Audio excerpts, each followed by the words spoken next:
Olá, seja muito bem-vindo ao Jornal da Record News. Esta edição também está ao vivo no nosso canal do YouTube e no Facebook da Record News.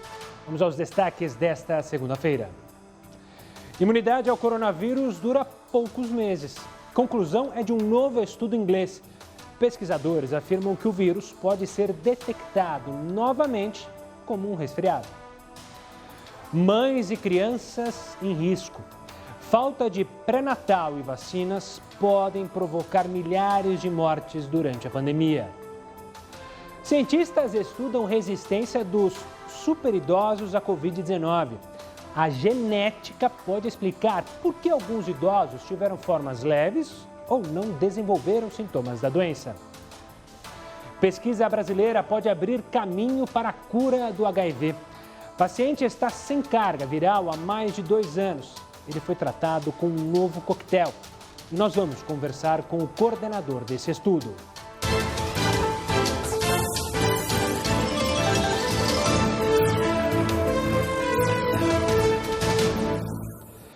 Olha só, o Judiciário Brasileiro pagou uma remuneração mensal acima de R$100 mil a mais de 8 mil juízes. Repetindo, 8 mil juízes, ao menos uma vez desde 2017.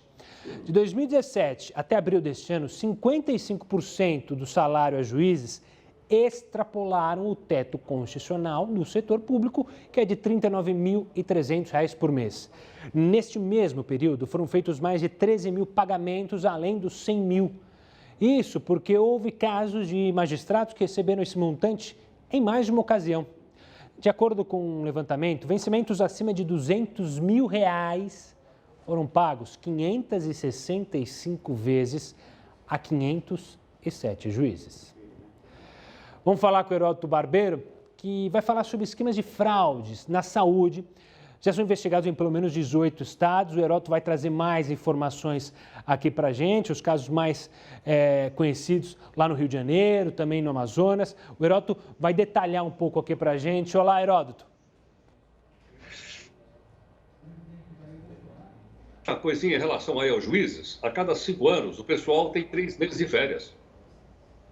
Não é bom isso? Cada 5 anos e 3 meses de férias, eu acho que é uma coisa realmente muito boa. E se o juiz não tirar, ele pode tirar em dinheiro isso. E aí tem aquelas somas, né, maiores. Bom, o que nós temos que fazer? Eu estou falando nós aqui no sentido de sermos cidadãos, pagadores de impostos. Eu tenho dito aqui que pagar imposto é um ato de cidadania. Mas a gente precisa ficar de olho no onde é que essa grana está gastando. Com a pandemia e com os estados decretando calamidade pública, prefeitura calamidade pública, liberou geral. Liberou geral.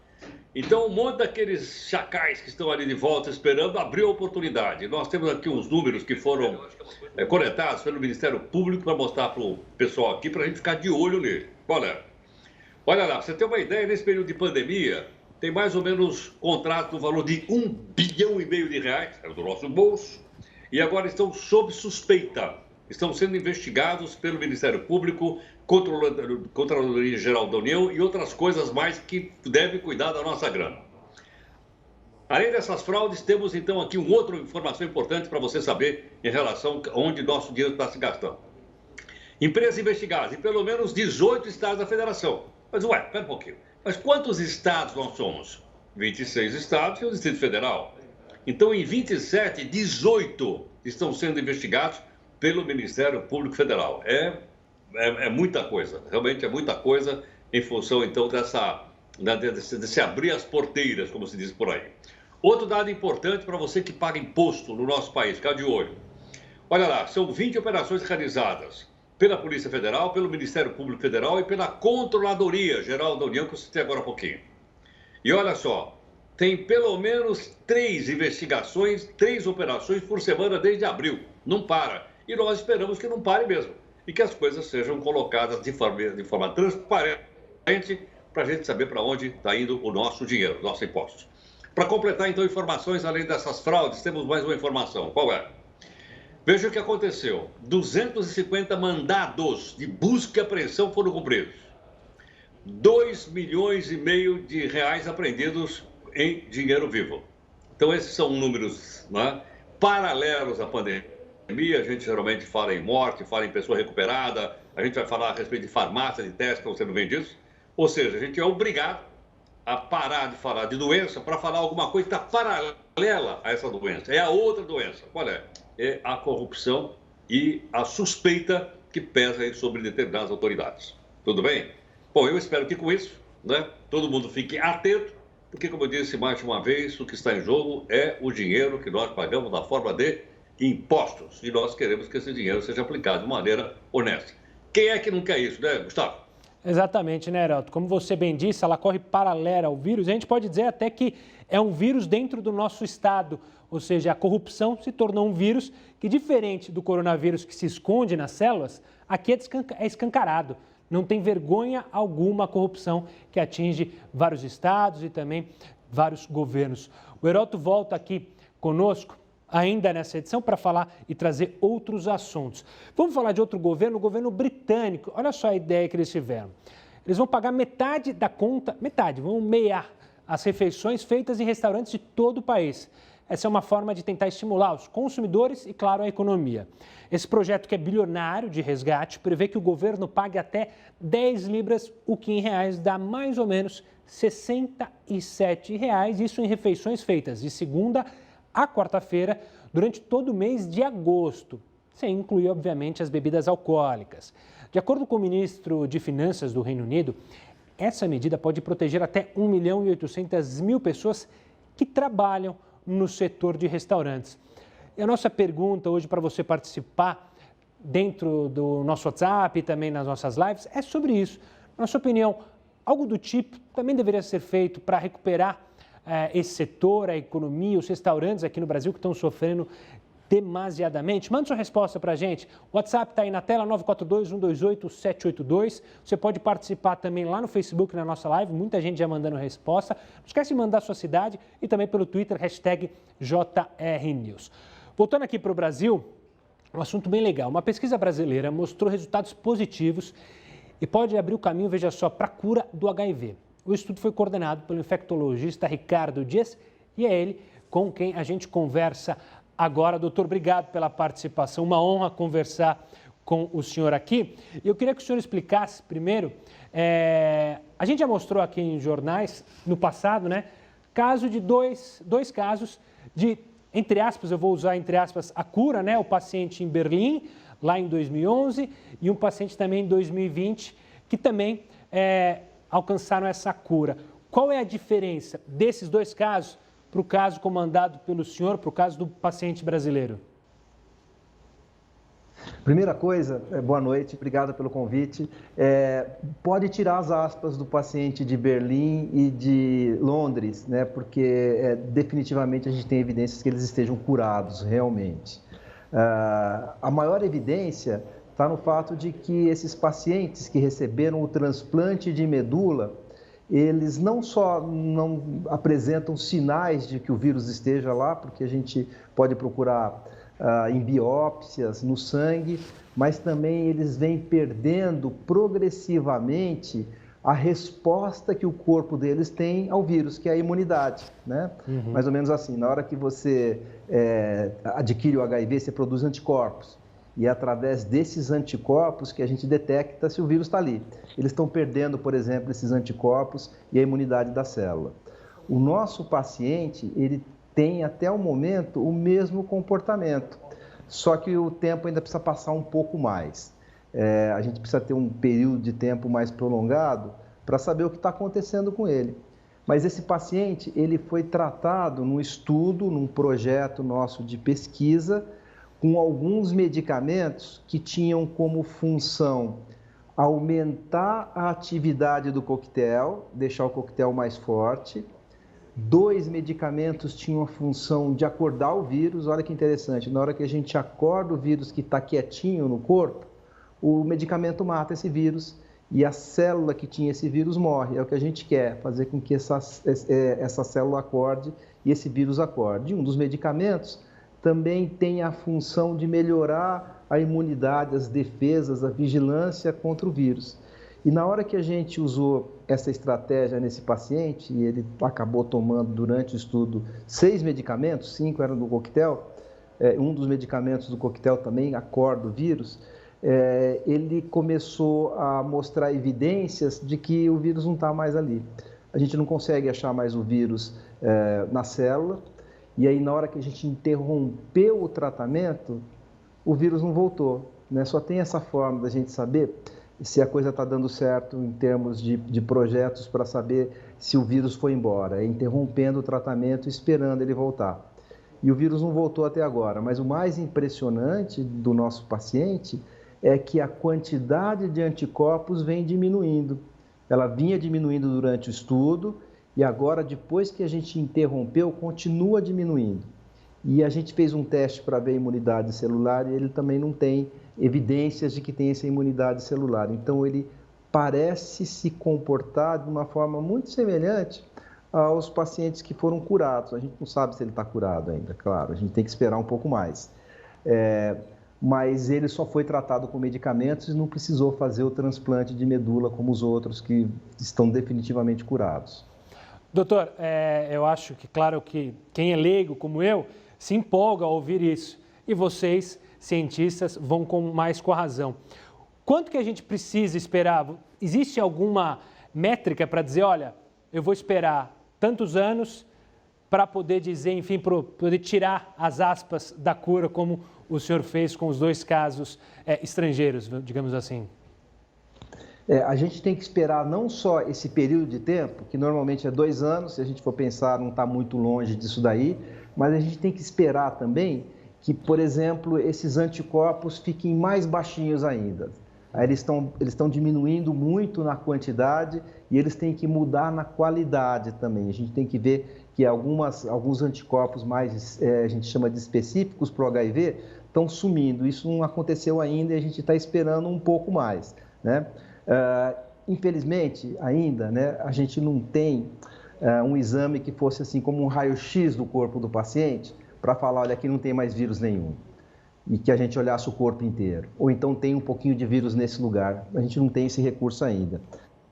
A gente está atrasado, a gente reconhece. E aí a gente tem que interromper o tratamento para esperar o vírus voltar. Claro. Doutor, algo que chama muito a atenção de toda a comunidade científica é que, diferente dos outros 2 casos, que foi um tratamento muito mais invasivo, você falou, o transplante, em um dos casos até foi um achado, a cura. Nesse caso não, né? É um tratamento muito mais simples, a gente pode dizer isso? É um tratamento muito mais simples. Por um período de tempo a pessoa toma mais medicamentos, mas são só medicamentos por via oral, são comprimidos, né?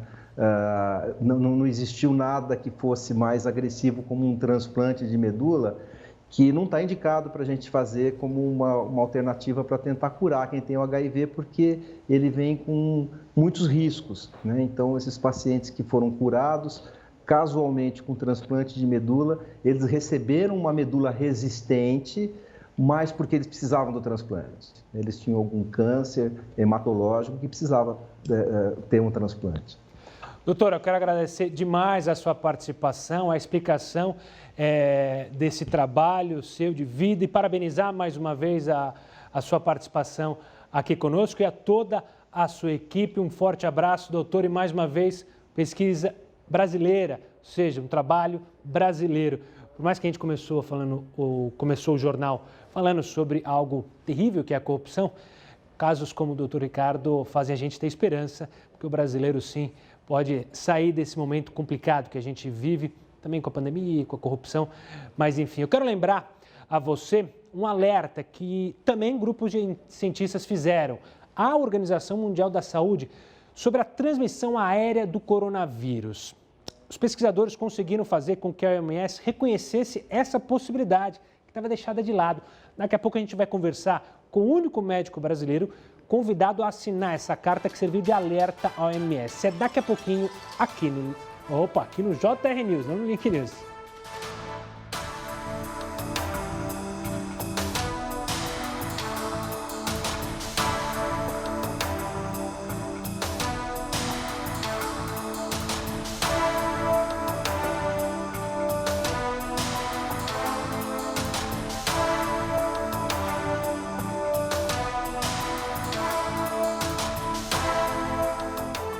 no ar com a sua participação, você manda a sua mensagem aqui, tem a pergunta do dia, mas se você quiser também falar sobre outros assuntos, você fica à vontade. O Luiz de Porto Alegre diz, seria ótimo, mas não acredito que aconteça, nosso governo está longe de ser solidário sobre a possibilidade de ter uma medida parecida com a do governo britânico, que vai pagar, vai meiar a refeição para justamente dar um fôlego, tanto para as pessoas gastarem, quanto para as pessoas que trabalham nesses restaurantes terem dinheiro para justamente continuar mantendo as contratações, enfim. A Rosana de Guarulhos diz, olha, não, o governo precisa concentrar os recursos nos hospitais, pelo menos essa é a opinião da Rosana, que manda mensagem lá do Rio de Janeiro. Obrigado pela participação, Rosana.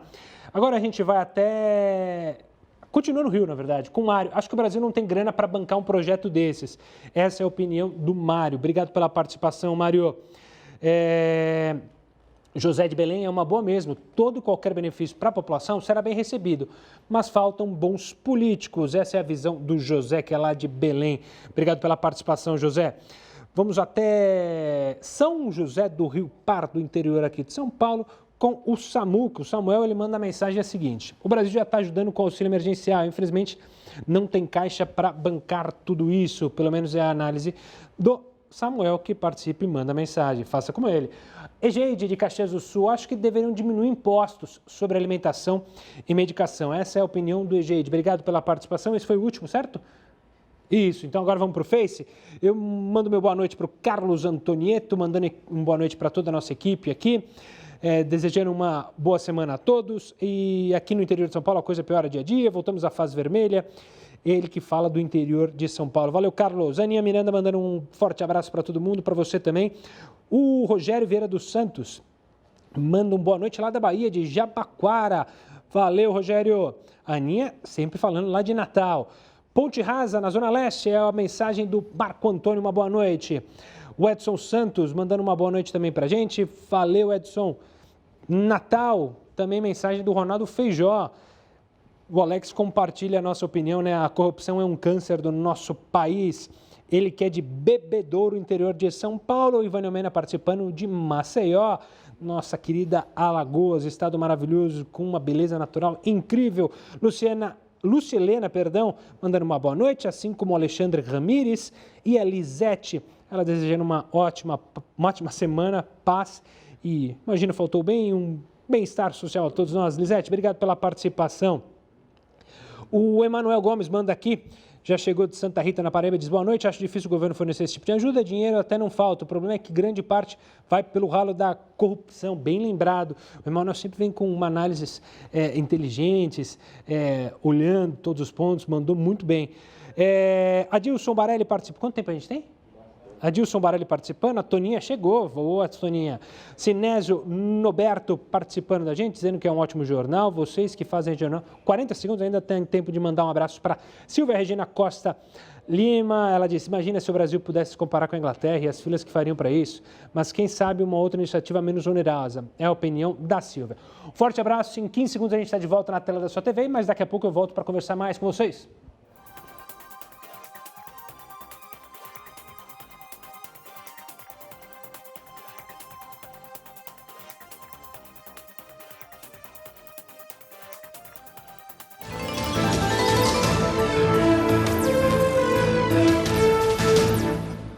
JR News está de volta para falar de um levantamento que mostrou quantos testes rápidos para o coronavírus foram feitos entre maio e julho.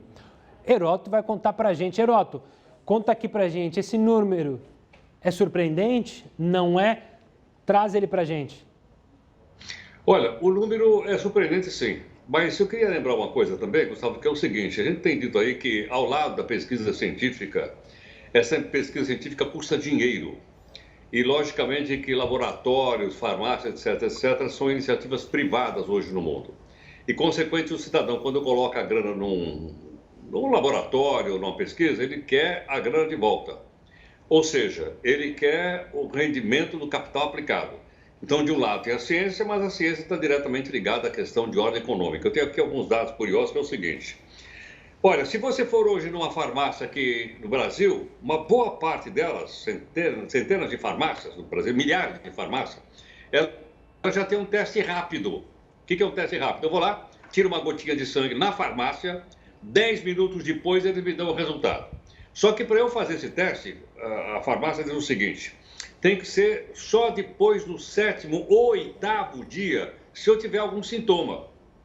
Então, se eu estou achando que eu estou meio jururu, né, tossindo, aquela coisa toda, depois do 7º ou 8º dia, eu vou lá na farmácia e faço um teste. Em 10 minutos, eles vão me dizer, olha, você está com o coronavírus ou você já teve o coronavírus e, consequentemente, você está imune. É verdade que esses testes estão espalhados pelo país inteiro. Numa média geral mais ou menos de uns 200 mil que já foram feitos, e isso está sendo muito rápido, aproximadamente 15% das pessoas que vão na farmácia dão positivo. 15% do total de 100%. Então a pessoa fica sabendo se ela realmente já teve ou se ela está em evolução o processo de coronavírus com ela, ok? Mas tem um detalhe que eu queria dizer o seguinte, pelo menos 3 estados brasileiros, entre eles Bahia, o estado de Rondônia e também no Rio de Janeiro, o número de infectados é maior, não é? Então eu tenho aí, olha lá, quase 200 mil testes feitos, o que é muito importante realmente, a quantidade é boa, mas a outra informação então que nós temos aí para mostrar também, além dessa, é o que diz respeito a, olha lá, média, 15%, ok? 15% então das pessoas, isso em média nacional. Vou mostrar a outra questão aqui. Em alguns estados da Federação Brasileira isso é muito normal, e algumas é maior, outra é menor. Veja, por exemplo, essa outra informação que nós temos aqui. Ela dá conta, portanto, de que as pessoas devem ir lá. E detalhe, tem preço. Eu falei no começo que isso aqui é uma atividade também de ordem econômica. Estou dizendo que é só econômica. Também econômica. Gustavo, tem ideia de quanto é que custa um teste desse ou não? Eu vou chutar quase 200 mil. Você tem uma ideia de quanto custa? Eu ia chutar aí uma questão de 200, 250, por aí. Tem lugar que está mais barato. Eu vi, já que andei pesquisando o preço, em alguns lugares custa R$120. Em outros custa R$140. Por quê? Porque também tem mais de um teste para ser colocado na farmácia. Ou seja, já tem concorrência também, econômica, lógico, né? Para saber quem é que chega na farmácia. E quando você tem concorrência, seja lá no que for, até em teste, você tem o preço para baixo. Então, entre 120 e 140 reais é quanto, por exemplo, eles estão cobrando aqui na região da Grande São Paulo. Tá certo. O Heródoto volta daqui a pouquinho aqui com outros assuntos dentro do JR News.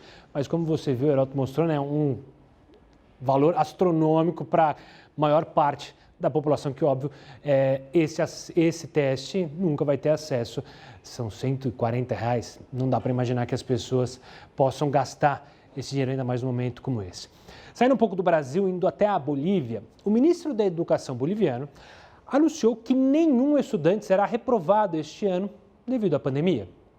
Querido povo de Bolívia. Para o governo boliviano, reprovar qualquer aluno após a situação crítica provocada pela pandemia seria inadmissível. A decisão abrange alunos da pré-escola e dos ensinos fundamental e médio. Professores pressionam o governo pela volta das aulas presenciais. Segundo eles, a situação econômica das famílias, que foi agravada pela pandemia, impede que muitos estudantes tenham acesso à internet. Professores rurais iniciaram uma manifestação no final da semana. Dirigentes da Central Operária Boliviana, principal organização sindical do país, convocaram protestos para esta terça-feira. Em entrevista, o ministro da Educação lamentou o pedido dos profissionais no momento em que a curva da pandemia está em ascensão no país. Vitor Hugo Cárdenas ainda advertiu que há a possibilidade de encerrar antecipadamente o ano letivo, caso as manifestações persistam.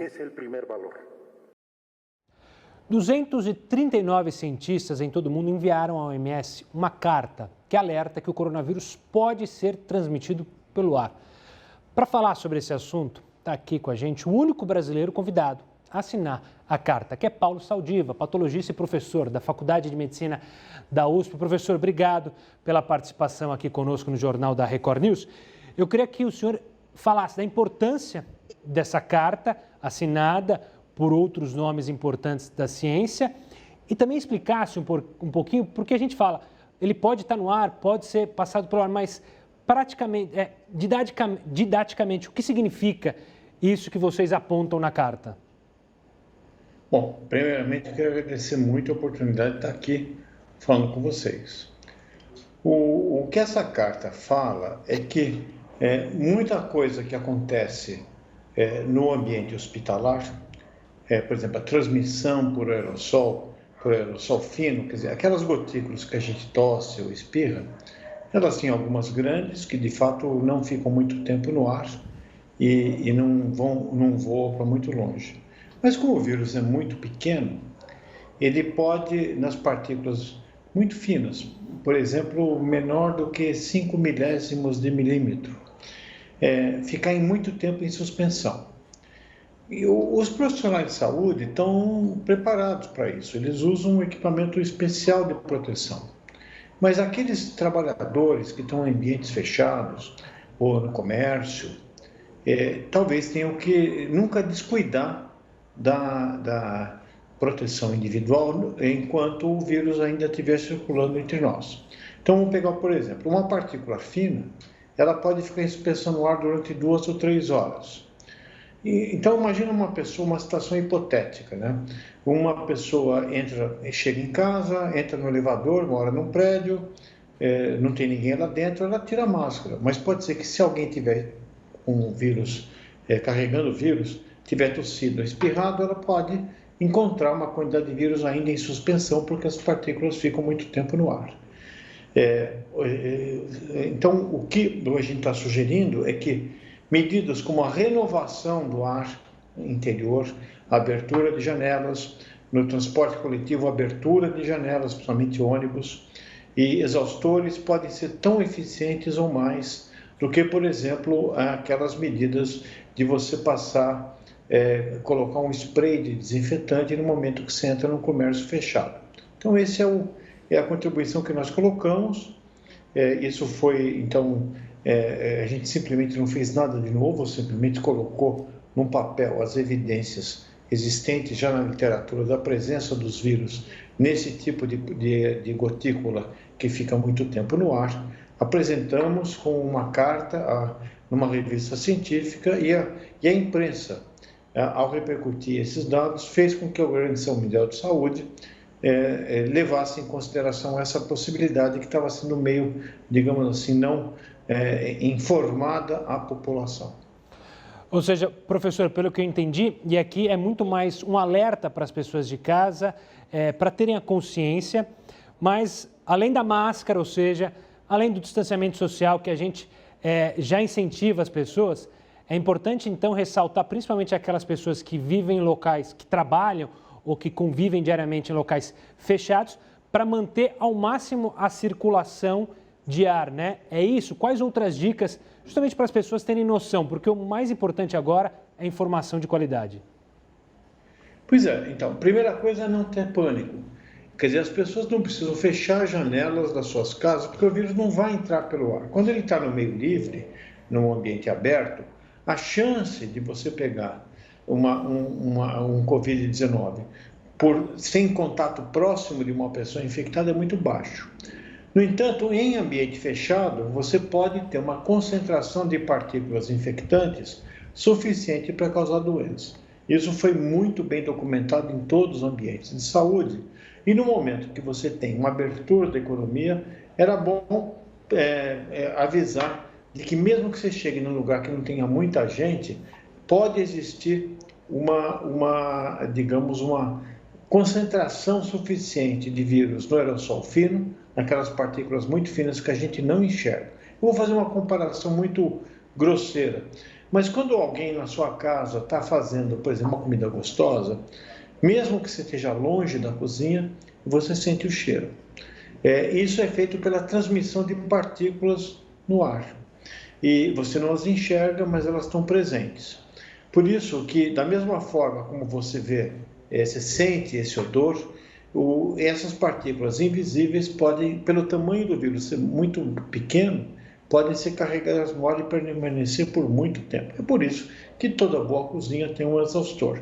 E assim como todo ambiente de trabalho, no momento de reabertura de economia, na medida do possível, poderia reduzir o risco de infecção abrindo as janelas e eventualmente instalando sistemas de exaustão para proteger não só os frequentadores desse espaço, mas principalmente os trabalhadores que lá permanecem por muito tempo. Professor, quero agradecer demais a sua participação, explicação simples para as pessoas de casa ficarem alertas, claro. Isso aqui é um aviso, professor, sempre muito didático, uma maneira simples para você entender sobre os riscos, sobre como se cuidar melhor e ficar o melhor possível preparado para esse vírus que a gente está lidando. Até que haja uma vacina, a gente tem que saber lidar com essa situação. Olha, um relatório alertou que a falta de assistência pré-natal e de vacinas irá matar milhares de mães e crianças durante a pandemia. Você entende agora na reportagem.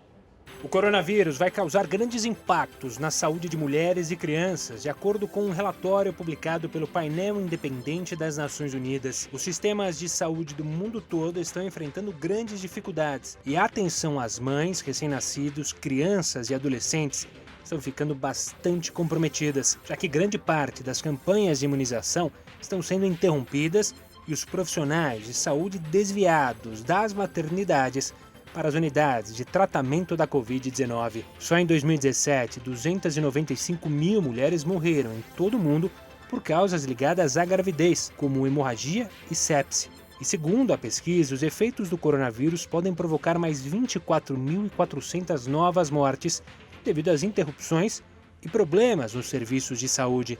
A falta do pré-natal ou a diminuição no número de consultas de pré-natal podem levar a aumento na incidência de doenças relacionadas à gestação e levando por conta a uma piora nos índices de mortalidade materno-infantil perinatais. Segundo os dados, mais de 20 países já relataram escassez de vacinas causadas pela pandemia. Também há interrupção no fornecimento de contraceptivos, o que pode levar a aproximadamente 15 milhões de gestações indesejadas em países de média e baixa renda. As mulheres ainda estão sendo muito afetadas pelo fechamento de consultórios e postos de atendimento móvel sobre saúde reprodutiva, o que afeta diretamente o acesso à informação aos testes de HIV e assistência pós-aborto, onde a interrupção da gravidez é permitida. Além disso, também há uma preocupação com a saúde mental, ética e direitos diante de medidas restritivas para evitar a transmissão do coronavírus. Nós vemos um aumento nas taxas de cesarianas e partos fora da conformidade estipulada pela Organização Mundial da Saúde, utilizando como base o medo pela doença do Covid-19. Mulheres que estariam hoje tentando engravidar, prorrogando as suas gravidezes por conta da incerteza de como esse vírus pode ou não influenciar essas gravidezes. Olha só, a medida provisória que facilita a concessão de crédito para pequenas e médias empresas já chegou ao Senado.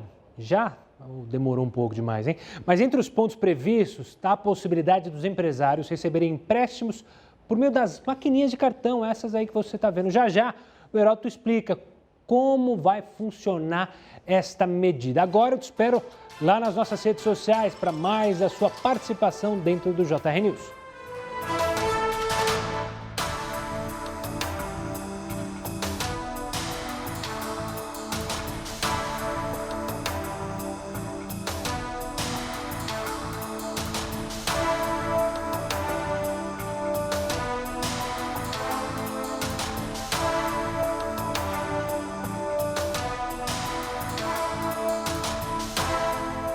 Estamos no ar com a sua participação. Eu respondo rapidamente a Cristina Rompeiro, que pergunta qual é a pergunta de hoje. A pergunta de hoje é sobre uma medida tomada lá no governo britânico que vai meiar o seu almoço.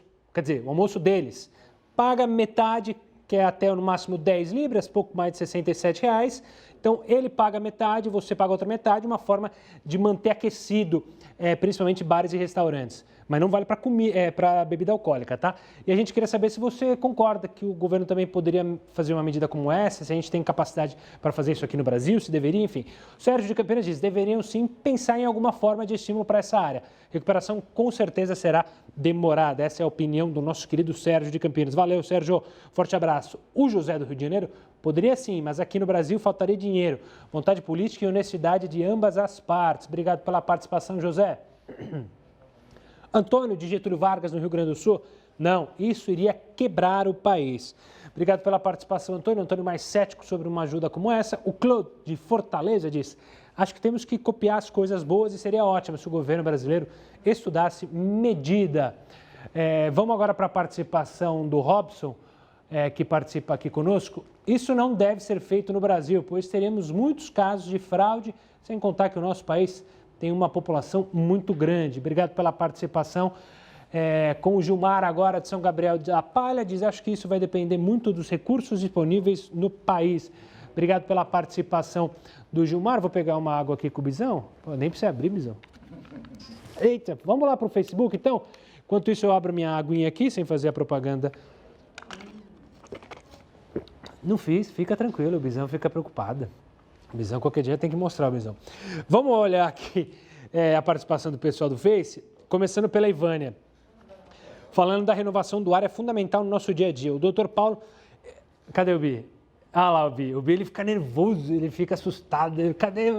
Mas tá tranquilo, Bizão, tá tranquilo.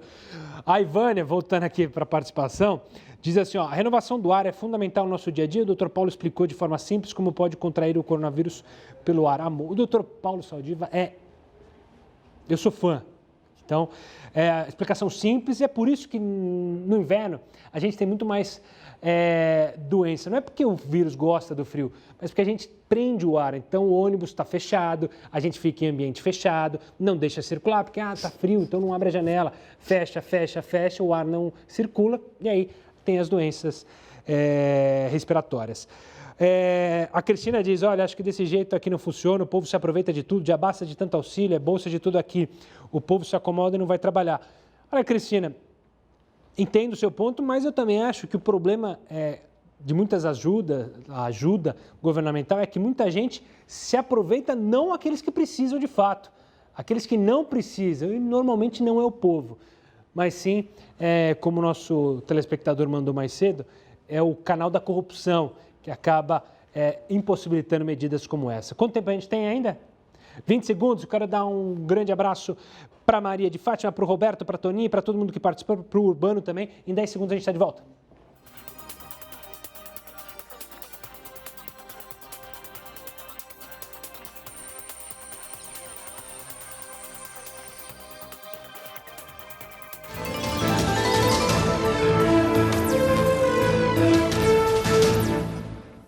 O JR News está de volta, também abrindo espaço um pouco de falar de esporte aqui. Pelo Campeonato Inglês, o brasileiro Gabriel Jesus marcou gol e o Manchester City passeou pelo Brighton. Veja só.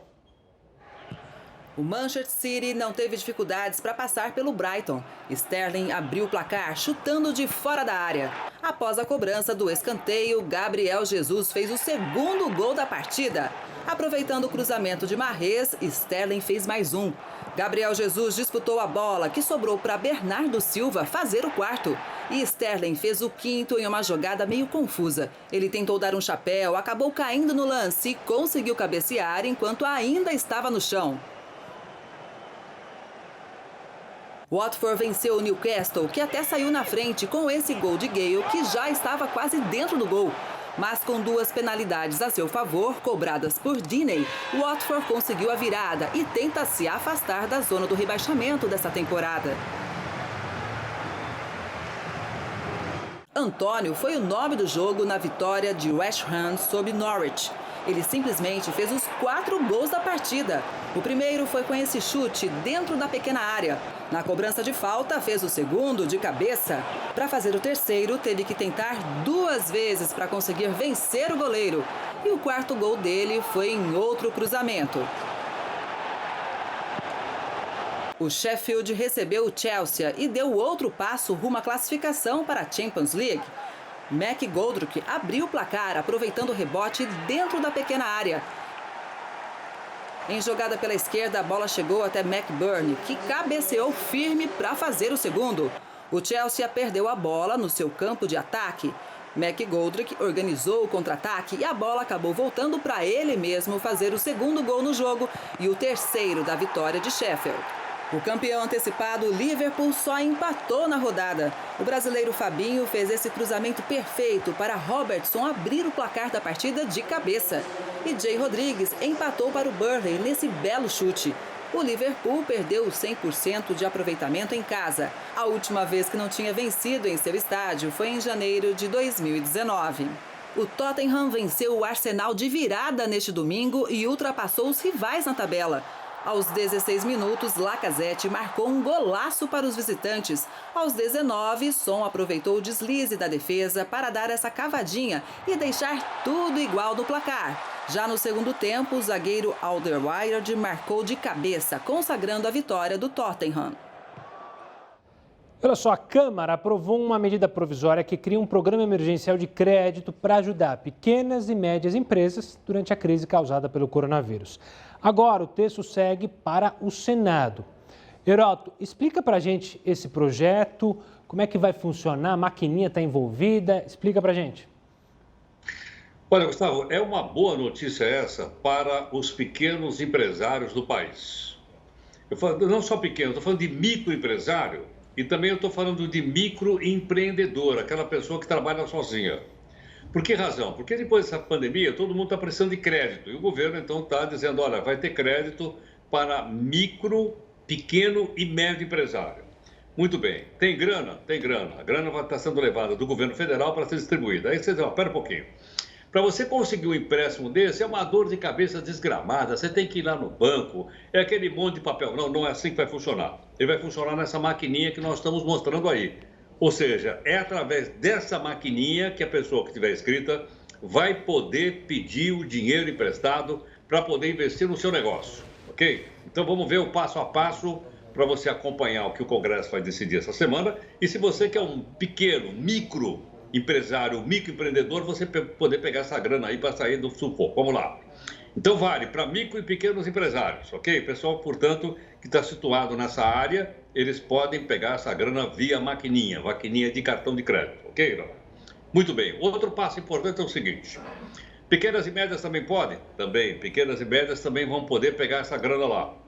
Valor máximo do empréstimo, até R$50 mil, ok? Você pode tirar 5, depois mais 5, depois mais 2, até o máximo R$50 mil. Dizer, bom, mas para que eu posso pedir um empréstimo? Bom, se eu tenho uma pequena empresa, sou um microempresário, sou um empreendedor, eu vou ter esse empréstimo e vou saber o seguinte, pera um pouquinho aí, quanto é que eu vou pagar de juro por ano? Olha, o juro é de 6% ao ano, ou se você quiser, 0,5% ao mês. É barato? É. Se você comparar com o juro de cartão de crédito, empréstimo, crédito pessoal, se comparar então o cartão de crédito, nem vê. Não é? Agora é o seguinte, o prazo é de 36 meses, para que a pessoa então possa fazer esse empréstimo, e isso é bastante importante para a pessoa pegar essa grana lá. Detalhe, as pessoas, eu peguei esse dinheiro, não é? Como é que eu vou pagar? Bom, esse pagamento poderá ser feito também através do trabalho que for registrado no cartão de crédito. Então, por esse motivo, o crédito é mais barato, porque eu vou pagar com aquilo que eu vender, ou aquilo que, se eu for, por exemplo, um encanador, ou se eu for um eletricista, na medida que eu vou, então, recebendo, eu vou, então, pagando. Quanto tempo tem para pagar? Até 5 anos. Só que não esquece que agora eu coloquei o juro é de 6% ao ano. Ok? 6% ao ano, para você ter uma ideia, é 3 vezes mais do que rende a caderneta de poupança. Já expliquei para você que a caderneta de poupança está rendendo mais 2% ao ano. O crédito aí é 6% ao ano. É barato? É. Mas quando eu começo a comparar com outras coisas, eu preciso tomar cuidado. Vai ser um impulso da economia? Vai ser um impulso da economia, indiscutivelmente. E vamos ver se a coisa funciona sem burocracia e através da maquininha. Então, por isso está chamado crédito maquininha. Através dela, o micro, pequeno e médio empresário poderão, então, ajudar a impulsionar a economia brasileira. Eu imagino que todo mundo está torcendo para que essa recuperação seja em V. Ou seja, que bateu no fundo lá em abril e agora ela começa a recuperar. Como é que nós vamos saber disso? Vai ser divulgada essa semana a prévia do PIB, do Produto Interno Bruto Brasileiro. Aí a gente vai ter uma noçãozinha melhor. Mas torcer para melhorar, eu acho que todo mundo torce. Não torce não, Gustavo? Ah, tem que torcer mesmo, fazer grito, apoio, tipo torcida organizada. Porque, claro, é importante, e você está falando do pequeno e do médio empresário, são eles que justamente empregam mais no país. Segundo o Sebrae, 54% dos empregos com carteira assinada vem justamente do pequeno e do médio empresário. Por isso que esse crédito tem que chegar rápido, né, Heroto? Sem dúvida. Bom, estamos aí. O pessoal do crédito, só queria lembrar o seguinte, além do crédito, quiser as informações, nós temos o nosso resumo. todo dia, 6h30 da tarde, no nosso Zap Zap, que você conversa com o pessoal todo dia aí, tudo bem?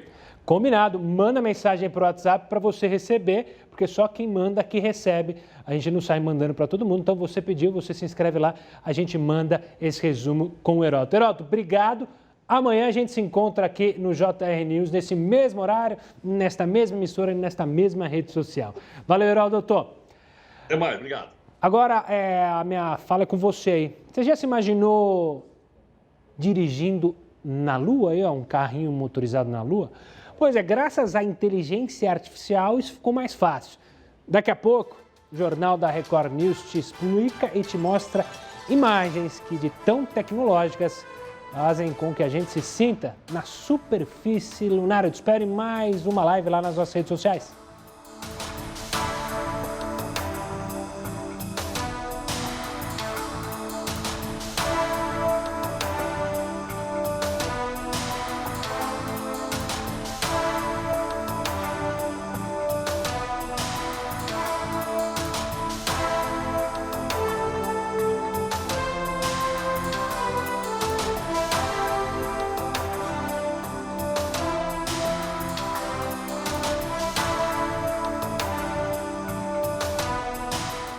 Estamos no ar para a última rodada de participações, começando lá no WhatsApp. A Ruth de Brasília diz, olha, seria bom, mas só se houvessem condições.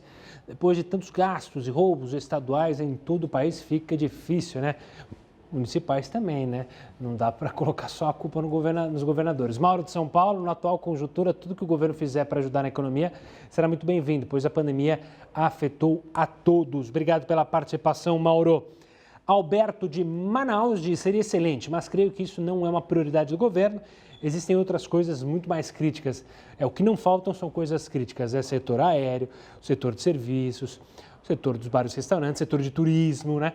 Maria de BH, ela diz o seguinte, aqui não temos dinheiro para isso. Nosso país está quebrado. Pelo menos é a opinião da Maria. Muita gente discorda, mas está registrada aqui. Maria Adivaldir do Rio. Seria uma ótima ideia, desde que realmente seja para o desenvolvimento da economia e não para muita gente se dar bem, né, Adivaldir? Como a gente sabe, né, o que teve de gente se aproveitando da necessidade, por exemplo, na área da saúde para importar, e aí, como foi o caso lá no Amazonas, né, a empresa que importava vinho se mostrou disposta a importar, mas não trouxe o respirador, enfim, está sendo investigado e que chegamos aos culpados. Miriam de São Paulo, seria ótimo, mas acho impossível que isso aconteça no Brasil, pelo menos é a opinião da Miriam. Obrigado pela participação. A Toninha Silva diz, olha, esse empréstimo da maquininha vai socorrer muitos empresários e empregos.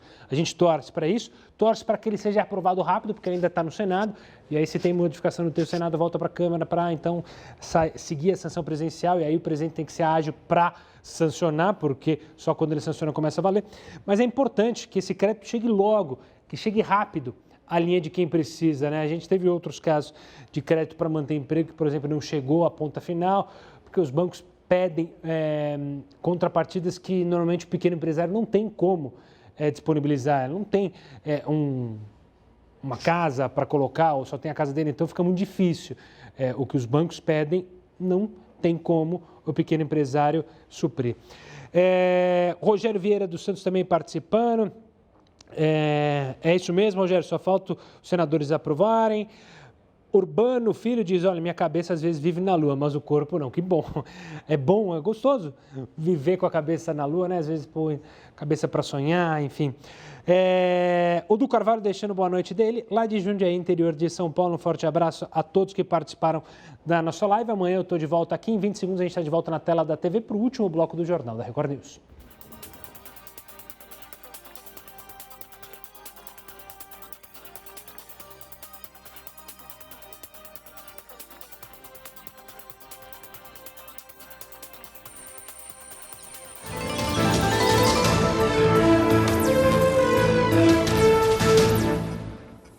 Estamos de volta para falar que o senador pelo Distrito Federal, Isalci Lucas, é o convidado de hoje, de logo mais no JR Entrevista. Você vai poder acompanhar, claro, o programa aqui na Record News, logo depois do Hora News, às 10h30 da noite, com o Rafael Algart.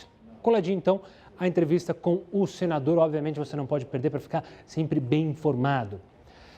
Falando dos idosos, eles fazem parte do grupo de risco para o coronavírus, como você bem sabe.